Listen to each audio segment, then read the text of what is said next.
Coucou le monde.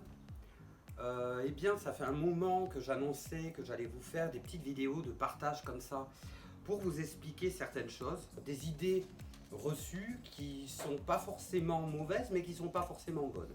Aujourd'hui, le sujet du jour, si tu aimes, clique en bas, like sous ma vidéo. On va parler des huiles.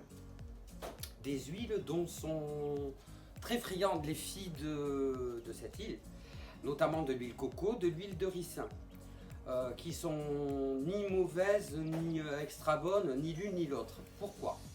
Alors, l'huile de coco, l'huile de ricin sont des huiles végétales. Nos arrière-grand-mères, voilà, en tout cas, depuis des décennies, on nous dit que ce sont de très bonnes huiles. Pour les cheveux, pour la peau, pour bien des choses. Là-dessus, je suis d'accord. Sauf que ramenons les choses dans leur contexte. Nos arrière et arrière-grand-mères ne faisaient pas de mèches, ne faisaient pas d'ombré, ne se décoloraient donc pas les cheveux, n'avaient pas tous les produits dégueulasses qu'on a au jour d'aujourd'hui sur un marché. Je vous fais grâce des défrisages et autres.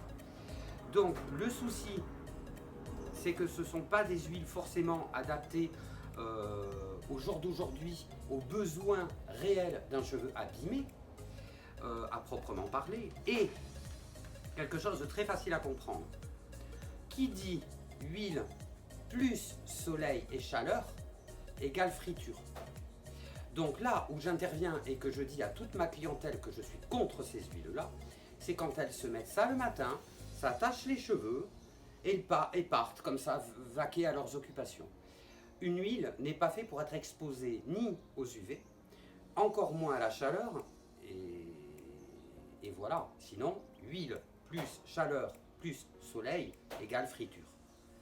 Au jour d'aujourd'hui, il y a des huiles effectivement conçues pour le cheveu, voilà, vraiment réellement pour le cheveu. Ce sont des huiles qui sont raffinées. On va vous parler de l'huile d'argan, on va vous parler de l'huile de lin, plein. Il y en a plein sur le marché actuellement. En revanche, là où je vais vraiment insister, quand on parle d'un bain d'huile, on parle d'un bain d'huile en dehors des UV. Ça veut dire un bain d'huile, ça se fait le soir, après plusieurs brossages dans tous les sens de vos cheveux. Brossez, brossez, brossez. Faites votre bain d'huile, longueur, pointe, toutes les zones abîmées. Rebrossez, refaites bien circuler votre huile, massez votre cheveu, pressez, dormez avec votre huile. Mais n'oubliez pas que le lendemain, avant même de sortir dehors, donc à la lumière du jour, au soleil, à la chaleur, vous devrez laver votre cheveu. Donc en gros, je ne suis pas contre les huiles, hein, mais je préférerais que ce soit en dehors des UV, donc appliqué le soir, la veille d'un shampoing. On shampooine, on fait son masque parce que t'es girly, t'es funny et que tu vas écouter un petit peu des vrais bons conseils. Conseils, voilà. Et tu seras magnifique, je te jure. Crois-moi, tu seras magnifique.